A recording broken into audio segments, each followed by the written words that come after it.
因为大陆冷气团的影响，今仔日开始，全台湾各反凉冷，北部的高温存20度，讲阴暗的温度会搁较低。医师来提醒大家，天气冷，若要开烧气，会记得唔通开伤悬，唔通开超过27度，讲开24度。24度上拄好，因为出入入温差若超过10度以上，是真会引发到心脏甲脑血管的问题。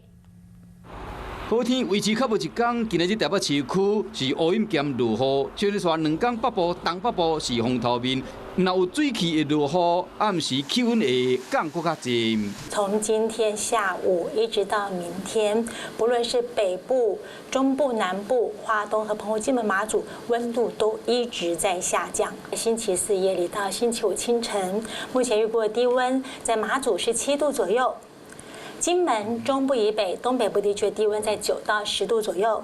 中央气象署表示，讲拜2到拜5，全台将会受到强烈大陆冷气团，也是今年头一波寒流的影响。中部以北依然上低温剩10到11度，其他地区上低温嘛剩13、15度，而且沿海空旷所在，佫会差差不多1-2度。一直到拜6，强烈大陆冷气团也是寒流无遐强的时，气温才会小可回升。到后礼拜又有另外一波大陆冷气团的落南，虽然强度无遐强，不过北部的高温依然较无20度，中南部每日温差真大。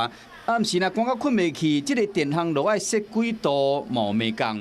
人体最舒服的温度大概介于22到26度之间，所以建议暖气不要开超过27、28度。从这个有暖气的空间到没有暖气的空间，基本上会有一个所谓的温差，所以你开得越热的话，可能温差就会越大，就会容易产生一些对身体不利的影响。医生建议讲，会当伫要困之前开烧气，并且定1-2点钟就甲关起来。若会寒，就爱套衫，安尼帮助血路的循环，较袂感冒。